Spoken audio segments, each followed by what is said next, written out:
Welcome to NYSE TV Live, everyone. Good morning. I'm Kristen Scholler here at the New York Stock Exchange, and what a week it's been on Wall Street. Stocks are pointing fractionally higher as we look to start trade in just about 30 minutes.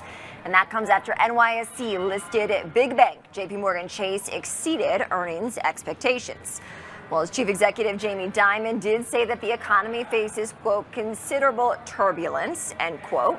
Dimon's remarks come amid fresh retaliation from China when it comes to trade. The world's second biggest economy struck back with 125% levies on U.S. imports, but did indicate that it isn't going to move any higher from there. That comes after the White House upped its tariff to 145% on Chinese imports. Well, President Donald Trump has dialed down his tariffs on other countries amid the escalation with China. We're talking 10% across the rest of the world. And to that end, traders gave equities a boost earlier after the European Union said its trade representative will fly to Washington on Sunday to try to make a deal. Let's take a look at what is on tap in today's show. Inflation remains top of mind for investors after the Bureau of Labor Statistics released March wholesale price data this morning. Eddie Yoon from Eddie Would Grow and Category Pirates is going to join me to break down the data. Plus, Dimensional Fund Advisors produced a documentary called Tune Out the Noise about turning investing into a science, thinking long term. Well, its co-CEO David Butler explains this evolution and what he is seeing across markets today. Plus, at 9:30 a.m. Eastern, we will have the opening bell. Project H.O.O.D is in the house to highlight its work with transformed lives and uplifting communities. That's its goal in the heart of Chicago. I'm going to be joined by CEO Pastor Corey Brooks a little bit later in today's show. All right, well, among the many headlines that traders have to digest today is the newest inflation read. At 8:30 a.m. Eastern, investors got their hands on the March Producer Price Index. That tracks the rate of inflation or the pace of price gains for businesses. And here's what we learned. The numbers were actually quite cooler than expected. So on a monthly basis, wholesale prices retracted by 0.4% versus an estimated growth of 0.2%.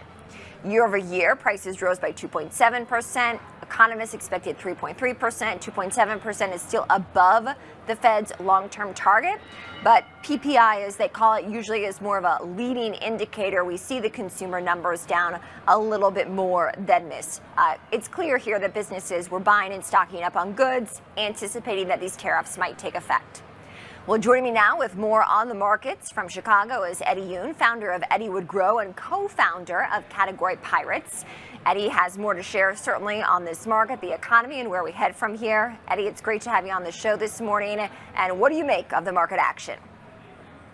Thanks, Kristen, for having me on. I think it is a bit of a toss-up. I think the U.S. government, we're playing multiple hands of Texas Hold'em at the same time, and that's part of the complexity with it. I think the macro consumer data going into all of this tariff turmoil was actually fairly good. Consumer personal expenditures are up in February over being down in January.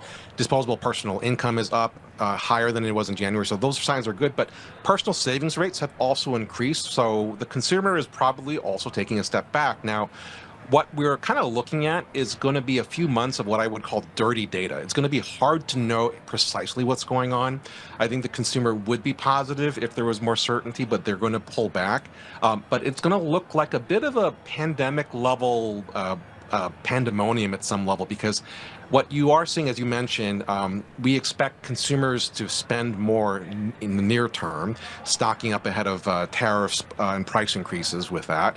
And so you'll probably see some data in the near term popping up, and maybe inflation ticks up a little bit as people are buying. But then what's going to happen is companies are going to pull back on inventory, investing until they kind of know what's going on. And that's going to create a set of supply and demand mismatches that's going to just cause a lot of wackiness in the system, much like COVID, where people bought up all the stuff, then there was nothing to buy, and then people overproduced, and then there was too much to buy. So we're going to go through a similar cycle like that again. Interesting, Eddie. Now, in terms of what this means, the inflation data this morning, we did see producer prices actually decline. So we saw a decrease in the pace of prices month over month in this latest business inflation report. What was behind that? Anything more other than a pretty significant drop in energy prices? Yeah, no, I think certainly, as you're seeing, it's just kind of the steady state that things have been on, where inflation, we're just kind of getting past the weirdo kind of comps that we've had over the last few years. And so I think that, remember, the percentages are versus year over year. And so we've had a more stable 2024, and going into 25, it was going to be more of the same, where I think prices were going to come down in general. Certainly there are certain sectors, energy, as you said, is improving. Insurance and car insurance in particular, I don't know when that's going to improve, just because of the actuarial noise has to get through with homeowners insurance having gone up significantly in auto insurance. And so I suspect that the steady state would have been 2%, 3% in that range. But again, there's going to be kind of weirdness in the system, as you can, travel data has been kind of funky. So TSA passengers is down 5% month to date, year over year, and after a month down in March. International travel to the U.S. is down significantly, actually. Forward bookings down 11, 12%, including significant decreases in travel from Canada and Mexico, probably reflecting some of the rhetoric that's been going on. Interesting. Now, what can we glean from the bank reports this morning? They did exceed expectations. We know for the biggest banks, increases in trading volume certainly will be a boost, but banks can give us a sense as to the state of the economy as well. Yeah, no, I think what you're going to see is probably some positive tailwinds for banks as consumers hoard more cash and kind of keep that money on the sidelines. So retail deposits will go up. That'll improve lending opportunities in the balance sheet there. However, on the other side of the banks, you're going to see, I think, just some odd noise from a stock trading perspective, as earnings are going to be coming out. CEOs are going to be less likely to give forward guidance or pull back or give a wider range, just because they don't know what to expect. I mean, we've already seen it with the airlines that have called down their Q1 numbers, as they have seen kind of DOGE-related impacts as government travel has really pulled back. That'll be followed by consumer travel. And so what we're kind of seeing is the economy writ large has been propped up by two super consumers. One is the government, and that's kind of under question as, again, DOGE continues to pull back fraud, waste, and abuse. And the second one has been the top 10% of spenders have been driving 80% of the discretionary spending going on here. And so those consumers are also going to pull back, not because they can't, but because they're not certain of what they're getting for their dollars. So it's less an affordability issue and more of a, is the supply going to be there? Am I paying more for the same things? Or because consumers don't mind paying more for new and different benefits, but they do not like paying more for the same old, same old. Mm-hmm. What's your outlook from here, Eddie? Well, I suspect that 2025 Q1, we'll see some of the early signs. Will probably have looked fairly good. Q2, I think, will be a lot rockier, and then the second half of the year will be a bit of a mixed bag, depending upon how long the uncertainty unfolds. I actually think we're kind of in a conundrum here, where 2025. You're going to see, I think, just because companies are going to not want to get over their skis, a pullback in spending, probably more layoffs related as AI continues to improve, and that's going to pull back on the consumer too. So I actually expect a weaker, rockier second half of 2025. And unfortunately, because the tariffs are taking months to unfold and to lock down, you're going to actually see this be a multi-year impact, where 2025 is going to be funky, 2026 will be kind of an odd year from a comp perspective, and probably 2027 is when we'll kind of get back to what is the new normal. All right, Eddie Yoon, founder of Eddie Wood Grow and co-founder of Category Pirates. Eddie, thank you. Thank you. All right, coming up, while consumer price data on the whole was cooler than expected in March, the price of one item hit a new record. We'll tell you what it is up next.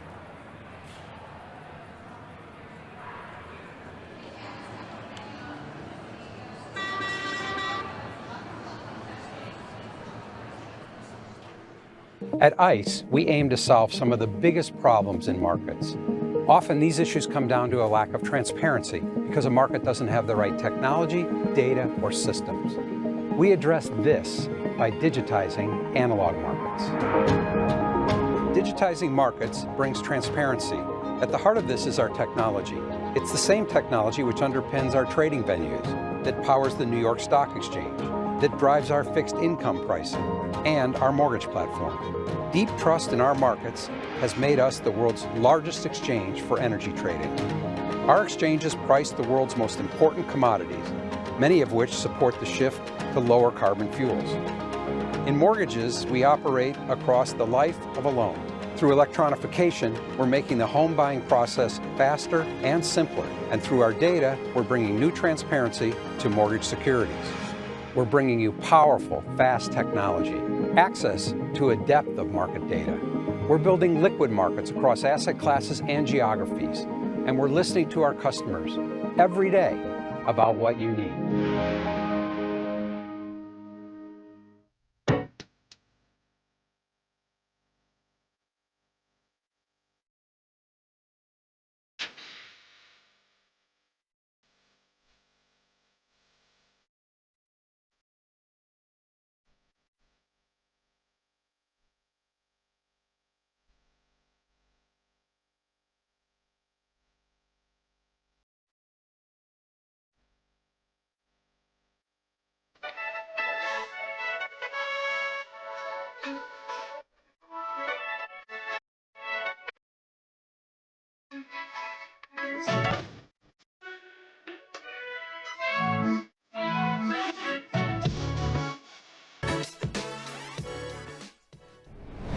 Welcome back to NYC TV Live, everyone. I'm Kristen Schiller here in studio. Well, eggs are commonly associated with Easter. That's just 9 days away. American consumers are focusing on eggs for a different reason. According to the March Consumer Price Index data, which came out on Thursday, the price of eggs rose to a record of $6.23 a dozen. That represents a month-over-month increase of almost 6%. Well, Kristen McGrath, senior editor at the Crazy Coupon Lady, joins me now for more on this story. Kristen, it's great to have you, and I know that your particular site has been tracking egg prices on a weekly basis. They have been notoriously pricey, really, in the wake of COVID. What did your latest data reveal? So for the past couple of weeks, eggs have actually been holding steady in stores, which is kind of good news. But the bad news, according to the Consumer Price Index, egg prices were up in March. Wholesale prices also ticked up a little bit this week, according to the USDA, probably because of Easter demand. So retailers are trying to hold the line and keep prices steady, but the eggs aren't coming down anytime soon. Interesting. And what's behind the inflation that we've seen, Kristen? So the highest we've seen so far for egg prices was early March. The egg inflation has been climbing in the past couple months overall. Again, they're holding steady right now. But what's behind that is the bird flu. So with the bird flu, that's affecting the supply and the ability to get those eggs into stores. And of course, when there's less supply, there's demand. Retailers are also limiting the amount of eggs people can get, but still, it's hard to come by eggs. It's hard for retailers to keep them in stock, and therefore those price tags are remaining inflated. So at the Crazy Coupon Lady, I'm sure you look to find deals. Kristen, any places that families and Americans can get a good price, or at least maybe the best price out there when it comes to poultry? It's a little hard out there to find those deals because retailers are facing short supply of eggs, so they're not being as generous with those egg coupons. However, if there's an egg brand you like, you can go on their website, sign up for their loyalty program, and see what you can get. We recently found $1 off, which is actually pretty good these days, from Vital Farms. I checked my Target Circle app this week. I had $1 off for a certain brand of eggs. So there are ways that you can save just a little bit. Interesting. So we saw inflation cool a bit in March. Certainly the consumer price data revealed that. We saw the producer price data reveal that earlier this morning as well. A tariff talk, though, out of Washington does remain in focus. What developments should consumers be watching when it comes to how the price of eggs and even other goods could be impacted here?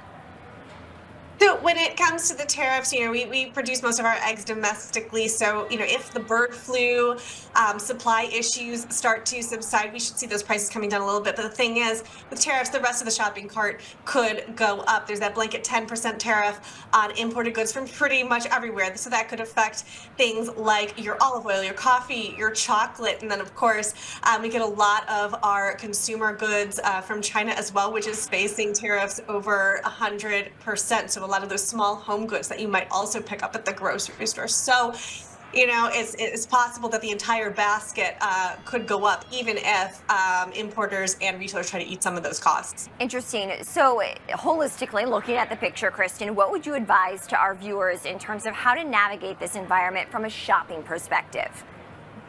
Yeah, you can't control the price that is on the price tag, but you can control your spending and your budget where you can. And so I would shop strategically, pick up those retailers' weekly ads, see what they have buy one, get one specials on, see what's discounted, keep a running list of the things you need. So when you spot it on sale, you spot a coupon, you can get it and try to get around those tariff price increases just a little bit. Any items that might see the most impact? I know you had mentioned perhaps some of the home decor that we would import from China, but anything else that's really popping on your radar?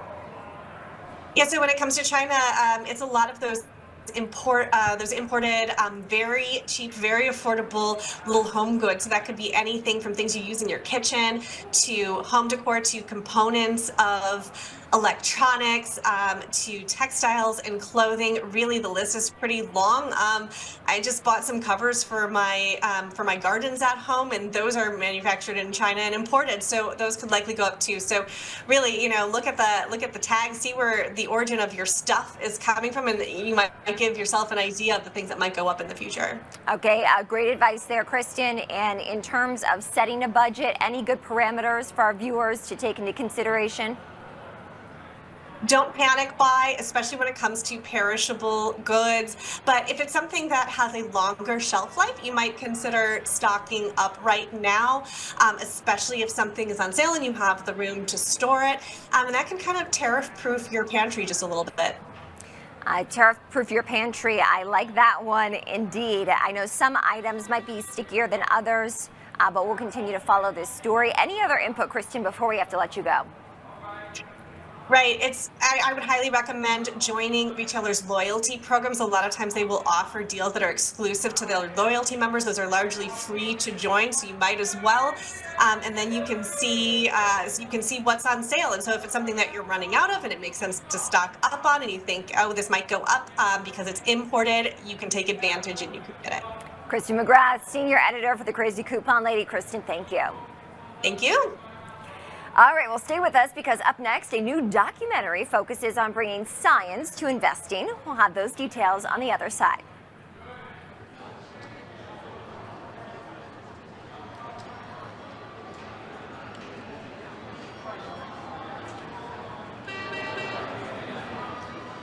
Launch team is ready to proceed at this time. You have permission to launch.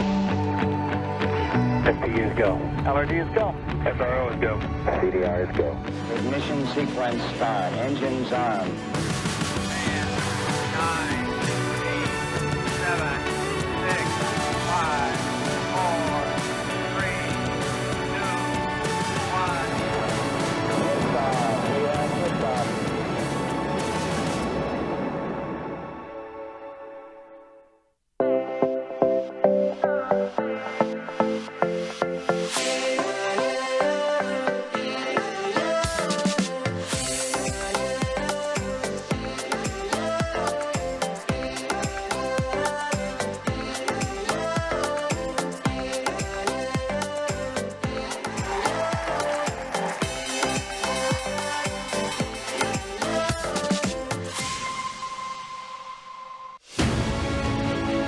Hosting this event is a tremendous honor for us at the New York Stock Exchange.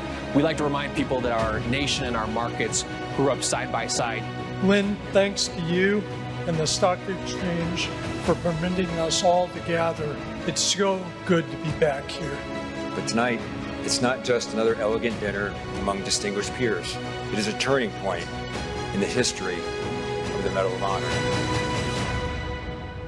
We're honored to be in the presence of nearly 20 of our nation's 61 living Medal of Honor recipients. This evening marks a renewal, a reaffirmation of our mission, and a call to action for all of us who are entrusted with carrying this legacy forward. Because of people like you, we are able to do what we do every day, to turn that dream into a reality.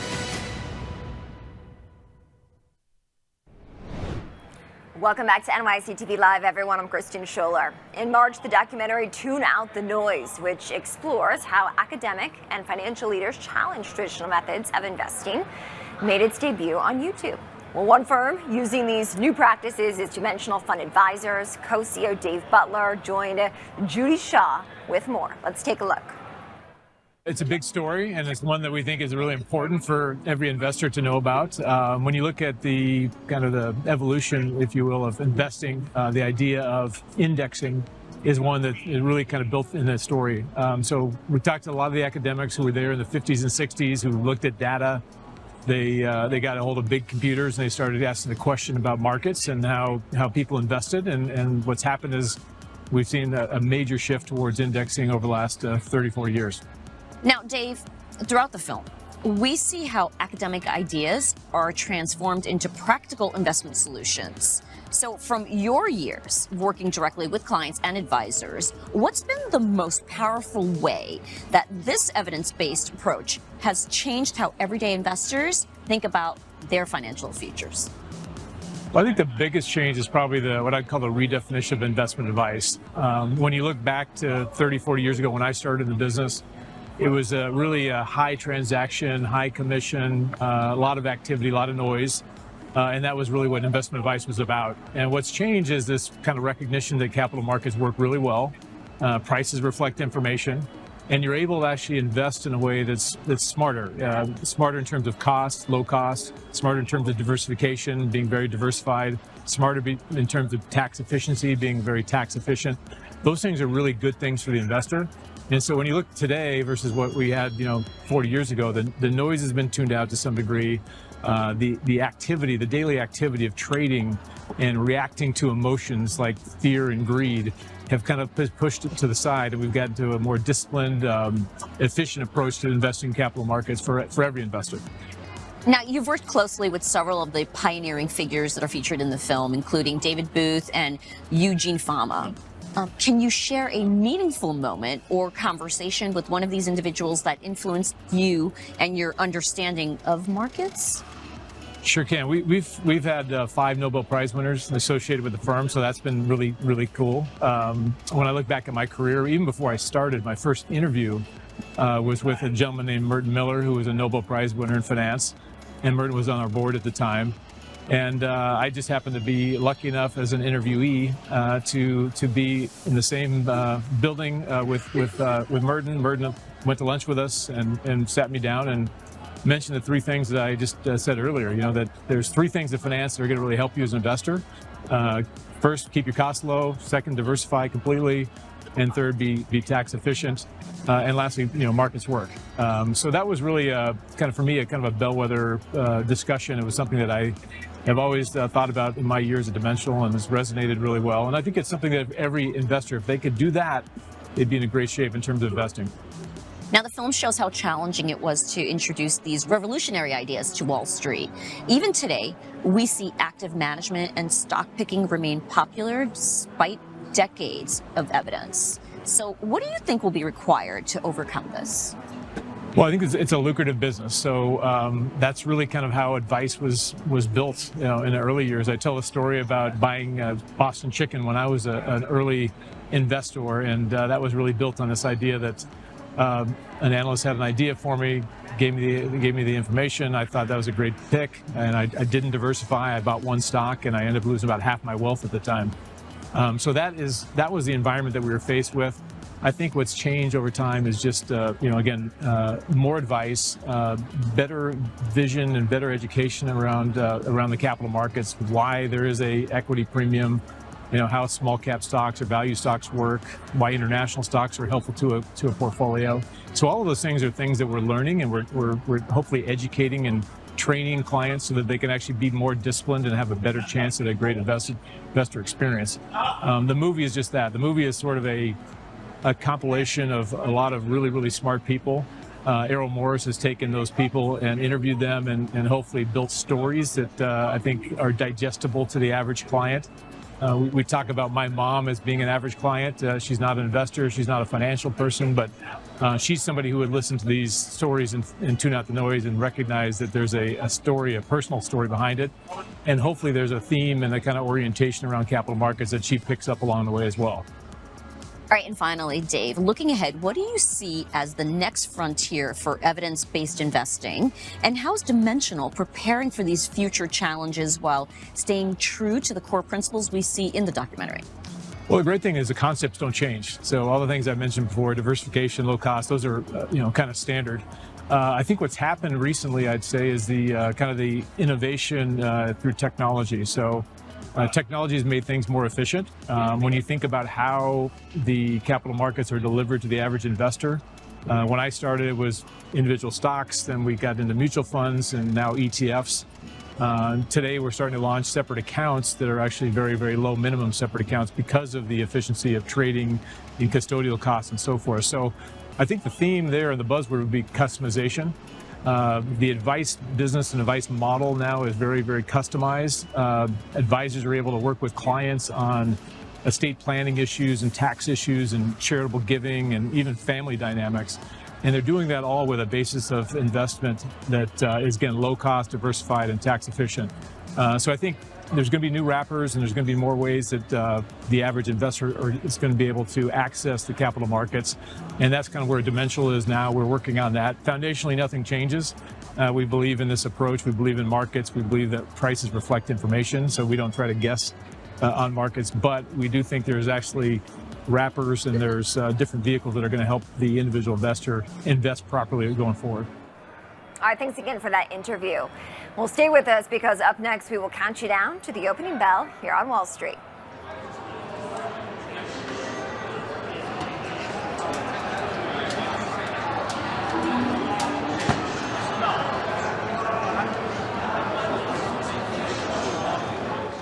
One thing that we've been struggling with in this market for a long time is interoperability, right? These fragmented systems where our customers, we talk to again and again about the fragmentation of the market and wanting something more holistic.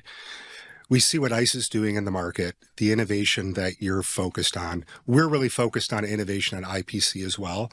And how can we use this as an opportunity to show real collaboration in a way that it hasn't existed before in this market?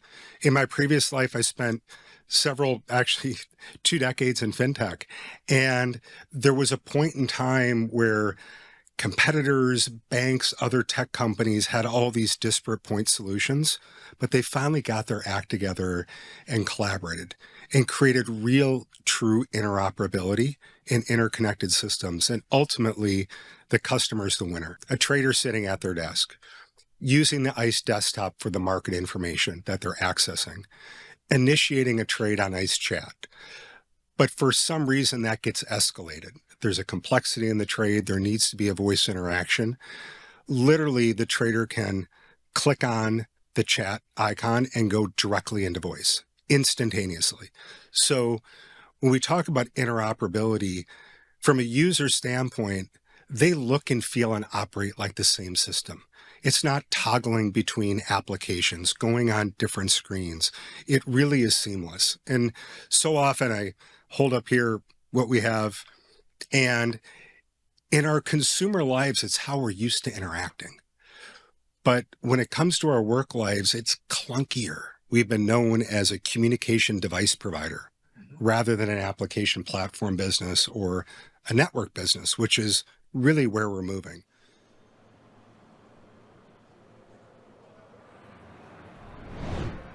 Welcome back to NYSE TV Live, everyone. I'm Kristen Scholler. Well, in just a moment, Project H.O.O.D, which is helping others obtain destiny, is going to ring today's opening bell. It says it is on a mission to transform lives and uplift communities in Chicago. Now, since its establishment in 2012, it has been providing educational resources and tutoring to thousands of students, as well as offering mentorship programs and engaging in community development initiatives. Pastor Corey Brooks, who is this morning's official bell ringer, you see them on the podium there, is here to open the equity markets. He's going to join me a little bit later in studio with more details. Let's take a listen in here as we await the opening bell.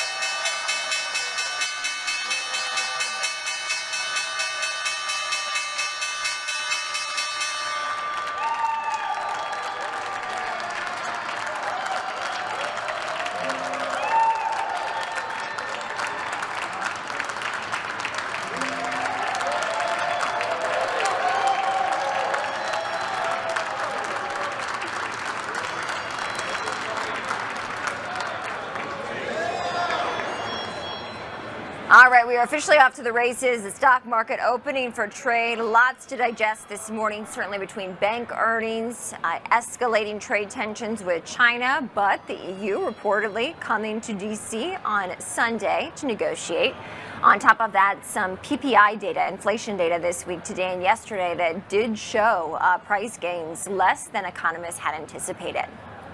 Joining me now with more on the markets from Dublin, Ohio, is Ed Siddell. He's the CEO and Chief Financial Advisor at EGSI Financial. Ed, great to have you on the show this morning. What do you make of this market? Yeah, thanks for having me. With the pause for the next 90 days, I think we're going to continue to see a lot of volatility. If we look at the VIX being at the level that it is, we're going to continue to see 2 to 3% swings, on a daily basis. Interesting. What does that mean for investors? How should they be navigating this particular environment? They should really just hang on. If they have money sitting on the sidelines right now, I mean, this is really an opportunity to buy. If we look at the PE ratio, it is significantly lower now than it was even at the beginning of the year. So this is really a buying opportunity.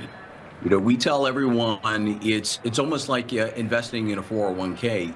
You keep your dollar cost average all the way down and all the way back up. And so then you're going to be able to recover any losses that you had on paper that much quicker. And really the only time that you lose money is when you sell. So if you're already invested, now's the time really just to sit tight and be patient, because cooler heads are going to prevail. Ed, my question to you here is, if people are in a position to buy in this market, as you referenced earlier, are there particular stocks or even sectors or indexes that look attractive to you at these levels?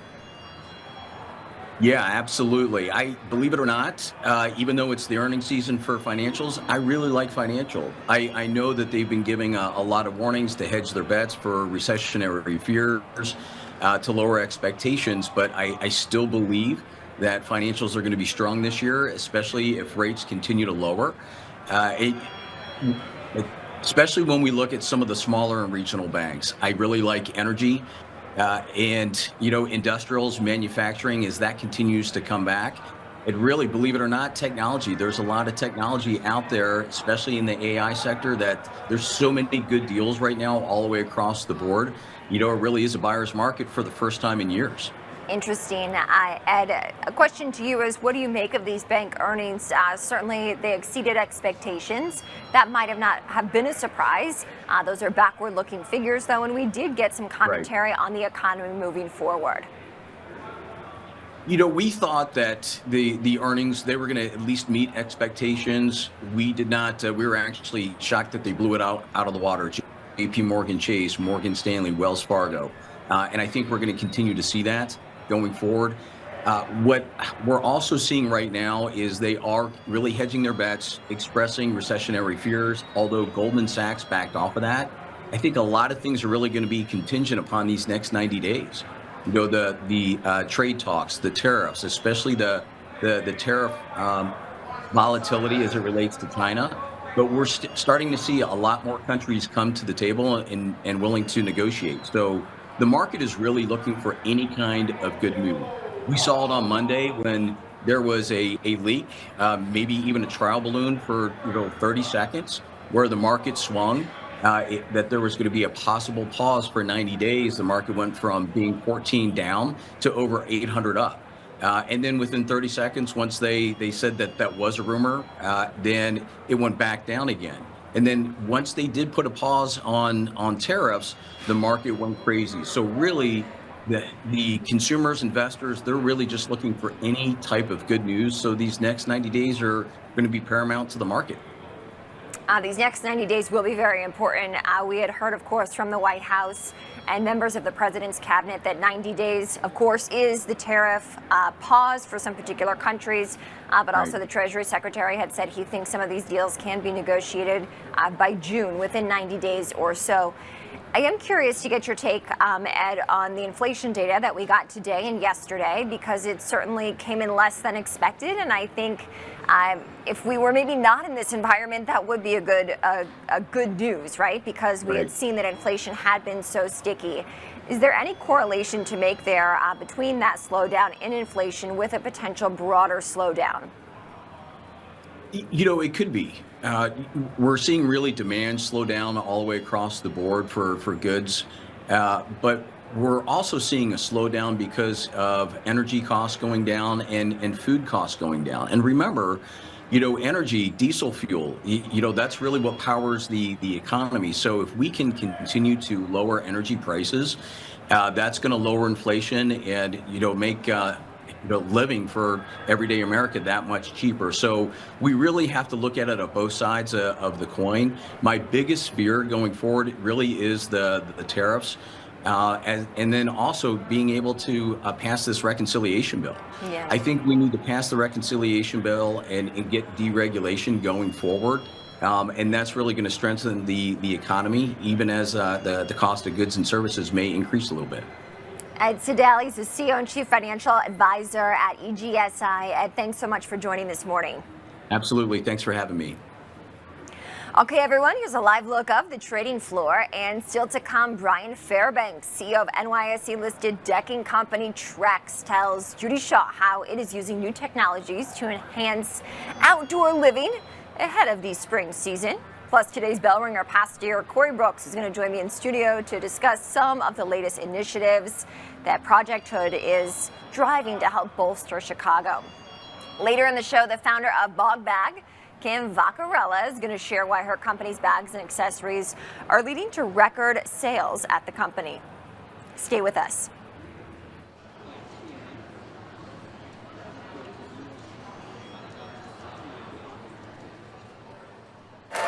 It's not about being worthy. It's about being willing. And when I look around this room, I know every person in here is willing to execute on the plan in front of us and help us continue to deliver what we've been doing. We wouldn't be here without each and every one of you.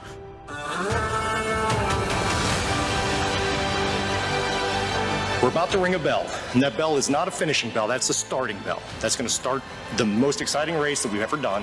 We've made it to the starting line, we've done the work, now it's time to get after it and see what we can do next.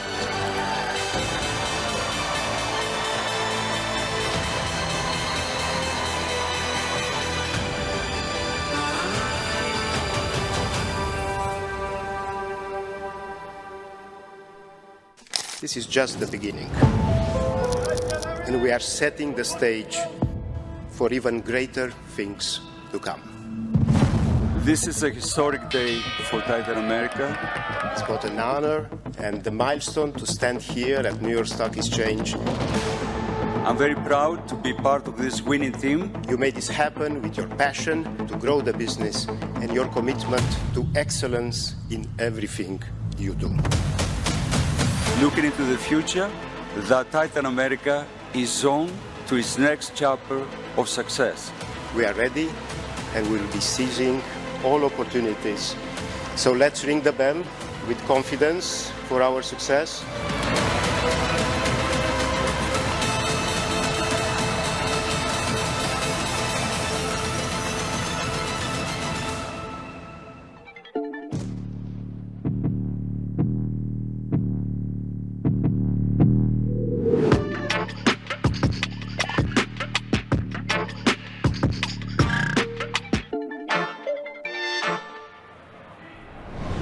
Welcome back to NYSE TV Live, everyone. I'm Kristen Scholler. As the weather heats up with temperatures regularly topping 60 degrees, starting Sunday in the city, more people will be relaxing, hopefully on their decks. The CEO of wood alternative composite decking company Trex, Brian Fairbanks, recently sat down with Judy Shaw to talk everything from new tech innovations to company growth. Take a listen. We were pleased with the performance that we saw in the fourth quarter. The consumer actually strengthened a little bit sequentially from third quarter to fourth quarter. Our high-end products continued to sell at double-digit rates. That wasn't that surprising. We'd seen strength there all year long. But our entry-level products, that's where we saw the improvement and drove the outperformance into the fourth quarter of this year. And so we were able to overperform from a revenue perspective as well as on a bottom line perspective. Moving into 2025, we recognize that the economic environment's going to be a bit choppy. We're not sure for how long, but we really have a three-pronged strategy to go after that. The first thing we'll be going after is a barrage of new products coming to the marketplace. railing products as well as decking products, two things that fit very well with our company. Second thing, we'll be expanding our distribution so that we can make sure that when a consumer is looking for our product, they're able to easily purchase that product. It's sold wherever they're looking for it. And then the last thing is a continued really strong focus on branding. Make sure that our brand, the product attributes, are put in front of that customer as they're in that shopping process.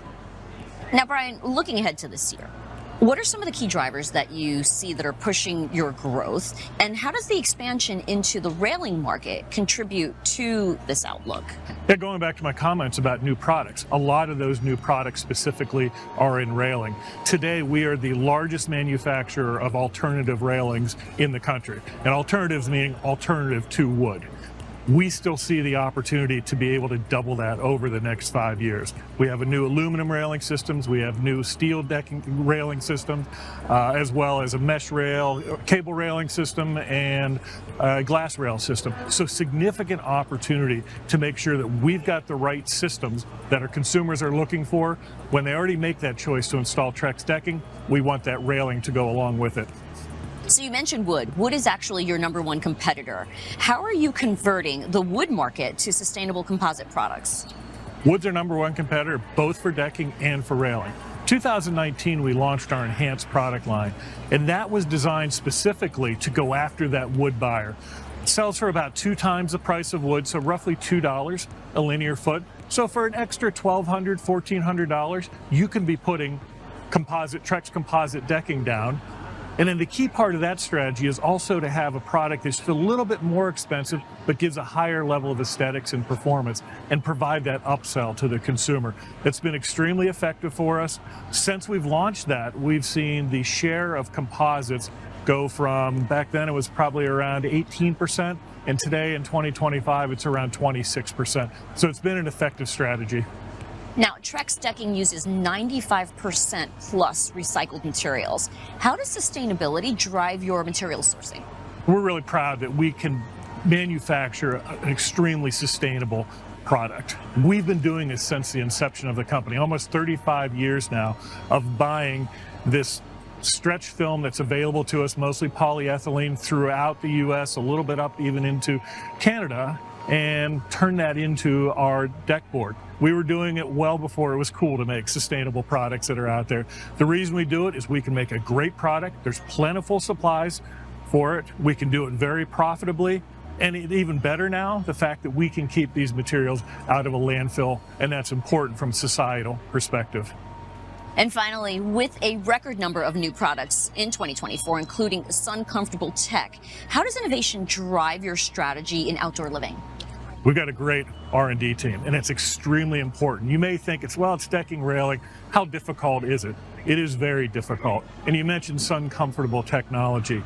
That allows us to have our deck boards out in the blaring sun in a southern environment where it could get very warm.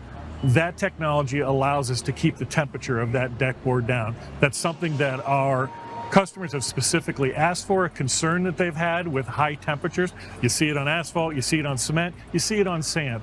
We're able to do something using technology to be able to reduce that temperature. We launched 2 new colors in December of this year of our Lineage product line, and we're starting to bring it out to our more entry product lines as well too. In January of this year, we launched 2 products within our Enhanced product line that also have the technology. And then in the second quarter of this year, we'll relaunch our entire Select decking, which is a mid-price product line. And again, that will have sun comfortable technology. So we're excited about it, and a lot of great things from a knowledge and capability perspective of how we work with polymers.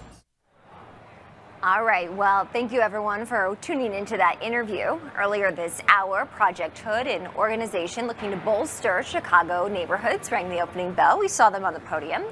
And joining me now with more is the CEO of the organization, Pastor Corey Brooks.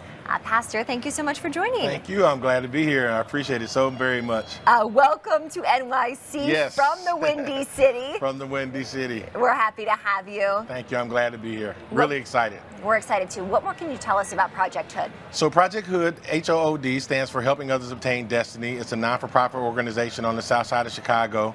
where we're trying to eradicate violence and poverty one neighborhood at a time. Our goal is to transform a neighborhood once known as O Block, named after a young man named O.D. Perry who was shot and killed. The gangs took the O in his name and started calling it O Block. And so we decided to keep the O, but we're calling it Opportunity Block. And so that's what we're doing on the south side of Chicago. Amazing. What brings you to New York? So I came to ring the bell, the New York Stock Exchange, the opening bell. How did it feel? Oh, it was so much energy and so exciting. You know, I felt like I was a part of history, and it was really amazing, not just for me, but for our team as well to be able to participate. Yeah. Couldn't ask for anything more. Amazing. What are some of the changes you're seeing on the ground in Chicago with the support of your organization in that neighborhood? So we're seeing transformation of a neighborhood that was once known as one of the most dangerous blocks in all of Chicago. In 2014, the Chicago Sun-Times said it was the most dangerous block in Chicago. We said we're going to change that, and now we're not even in the top 30 most dangerous blocks in Chicago. Matter of fact, we've had crime drop 75% because of the work that we do. So the transformation that we're doing on the south side of Chicago in our neighborhood, 66 and King Drive, is so important. What more can you tell us about the tactics behind this transformation, how we see it in action, how we get to these results? Yeah, you know, you have to get people to take responsibility for their lives. They can't keep being victims, and they can't keep blaming government. So we say, listen, we're going to give you all the opportunities, we're going to give you the resources and the tools that you need to take your life in control. So we have classes. We have a trade school where we teach carpentry, electrical, plumbing, HVAC, automotive. We have a mentoring school as well. We have the big part, an entrepreneurial school where we're helping to start businesses. And that's one of the things that is really important to our neighborhood, because if we're going to transform it, we have to have strong, vital businesses. And so our entrepreneurial school is real strong. And then we have culinary arts school. It's so much that we're doing. It's a 90,000 square foot facility that we're building. Wow. The Robert R. McCormick Leadership and Economic Opportunity Center, and we're excited about it. So we're just starting here the second quarter of the calendar year. Yes. What are some of your goals, or what are some of the things we can expect throughout the rest of this year? Well, we're going to finish the building. Our goal is to finish this night. We're about 40% into the building. If you go by 66 and King Drive now on the south side of Chicago, you'll see a concrete structure with steel. So we got to finish the building. We've raised upward of $40 million so far. We still have another $10 million that we still need to raise. We're going to start a school for boys who come from single-parent households and who live below the poverty line. We're going to continue to do all the work necessary to have people to take control of their lives so that we can create a model for what can be done, not just on the south side of Chicago, but a model for what can be done in urban America. Pastor Coy Brooks, he's the CEO of Project H.O.O.D. Pastor, it's great to have you. Thank you. Thank you so very much. Awesome. All right, well, stay with us, because up next, one company says it's achieved $100 million in sales just last year. Its founder is going to join me in studio to talk about what is driving demand and how it's navigating this environment with some props. We will have those props up next.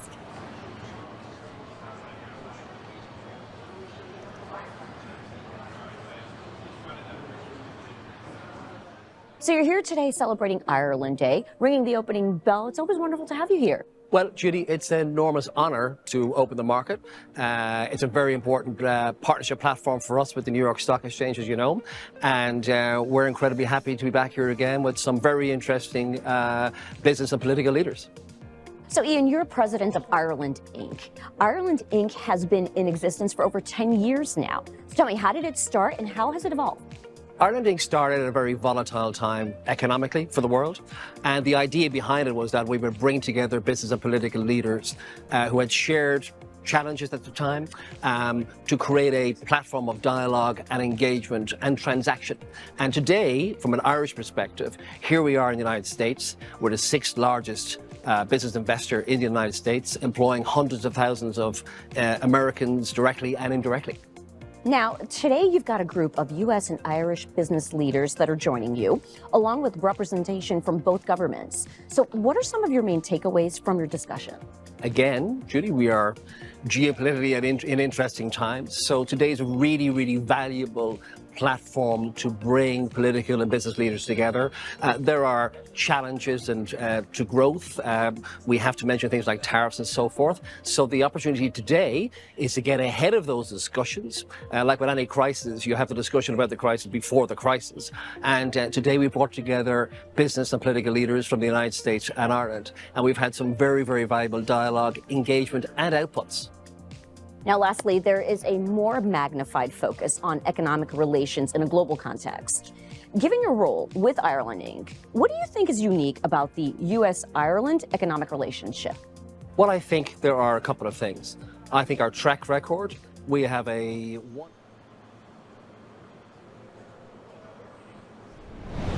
Welcome back to NYC TV Live, everyone. Well, Bog Bag, which offers an array of bags and accessories, says that it's achieved $100 million in sales in 2024. And joining me now for more on this is Bog Bag founder Kim Vaccarella. She's here in studio with some bags. Kim, thank you so much for joining. Of course, thank you for having me. Okay, so we know that this bag, your items have been extremely popular, especially on social media. So what do we have here on set? So this is our Biddy bag. This is the third bag in our collection. We started with our largest bag, which is our original. And then we went to a baby bag, which is more of a medium bag. And then the Biddy bag has been super, super popular. Yeah. Now it seems like it would be a very flexible material in the sense that it is sturdy, but like if something spilled on it, it would be able to be durable and hold up. What can you tell us about like the infrastructure of these bags? Yeah, so when I created Bog Bag, I wanted something that was washable, something that would hold all the things, would be durable and sturdy, and most importantly, the sides wouldn't collapse in. Yep. When I was going to the beach with my kids when they were younger, all the stuff would fall out of the bag and into the sand, making it impossible. Yeah. Okay, so we have this as well. What can you tell us about this bag? So this is, you know, a cosmetic bag, an organizing bag, an everything bag. But our customers have been loving it. This went wild on social media recently because there's so many uses for it. You can use this on its own, or you can put it inside of your Bog Bag to keep smaller items within reach. I like that. Okay, we have a few more surprises. So drum roll, please. We're going to take a wide shot. We've got this bag as well. And we'll put it this way because it has a nice, cool cup holder. Kim, what is this bag best for? By the way, I love the tie-dye design. Yes, this is our Sugar Rush collection and well received as well.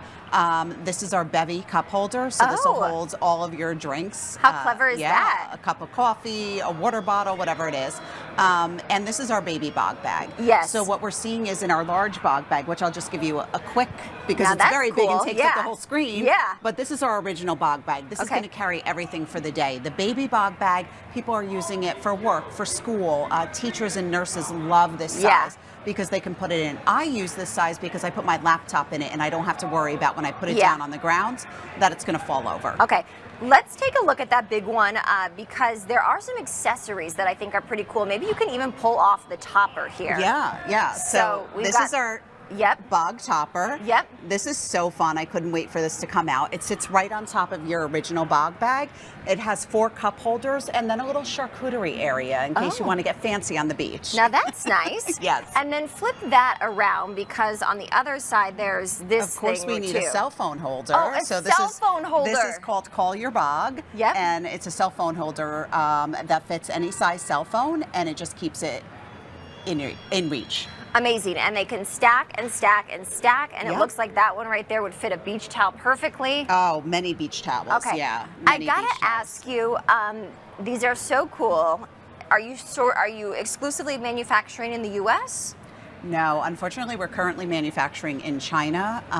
You know, we took the necessary steps and we went to Sri Lanka and we went to Vietnam in January. We found viable options there, started the sampling process, got everything rolling, and then the news came out that Vietnam and Sri Lanka were hit 46% and 44% respectively. Yes. And then China just kept going up. So we're really in... Including today. Yes, exactly. So every time I feel like I'm talking about it, it goes up again. So it's so hard in this uncertainty to figure out what we're going to do. We're keeping our relationships with our Vietnam factories and our Sri Lanka factories open and just, you know, seeing where to go next. Okay, so you're able to be flexible when it comes to manufacturing, but how is this impacting prices, the prices that you pay and the prices that your consumers are paying? Well, right now we're looking at 145% additional tariff. I have tons of containers on the water, so those would all essentially be hit because the tariff is going to pop in once they get cleared. Right. So we're, bonded storage. What are the options? So we're looking at all of the different options. Do we hold shipments behind that the amount of containers that we have coming in? I believe there's 45, and then we have another 100 containers on order. Yeah. So where do we go from here? So all of these are questions that you're considering. Yes. Where do you want to take Bog Bag from here? Ideally, what are your goals? Well, listen, it's, with everything else that's going on, it's business as usual, right? We need to keep bringing our customers and our stores new product, fun and exciting designs, new accessories to go along with their Bog Bag. So we're going to continue doing that and, just hope for the best that all of this will work out. Yeah. Well, they are really nice bags, I must say. They do seem very durable, great for a family, great for anyone on the go, and great for what might be a rainy day here in New York City. They Easter can just... baskets. Right now, everybody's using them for Easter baskets, so it's fantastic. That's so fun. I'm sure social media has been very important probably in your growth strategy. Absolutely, absolutely. Talking to the customers, seeing how they're using Bog Bags. I mean, it was originated as a beach bag, but then it became so much more than a beach bag. It's the everything bag. Yeah. All right. Well, if people want to find it, what's the best way to buy one of these bags? So we're on bogbag.com. We're in 9,500 doors across the country, from major retailers to specialty retailers. We'd love when you support our small businesses that carry us. So there's a lot of options. Kim Vaccarella, she's a founder of Bog Bag, here with some really cool bags. Kim, thank you. Thank you so much for having me. All right, before we wrap this particular show, we do have a special shout out, the NYSE team, and I want to wish our lead booking producer, Mel, a very happy birthday. She is officially celebrating on Sunday. We are so grateful to Mel for all the work that she does, all the energy that she brings to the team here at the New York Stock Exchange, and she is a key element in what makes these shows happen every single day. So from us to you, Mel, a very happy birthday, and I know our viewers are wishing Mel a happy birthday as well. It's going to do it for today's show, everyone. We hope you have a great weekend. We'll be back here 9 a.m. Eastern Time on Monday. A lot to cover per usual, of course, in this very dynamic market environment. Thanks as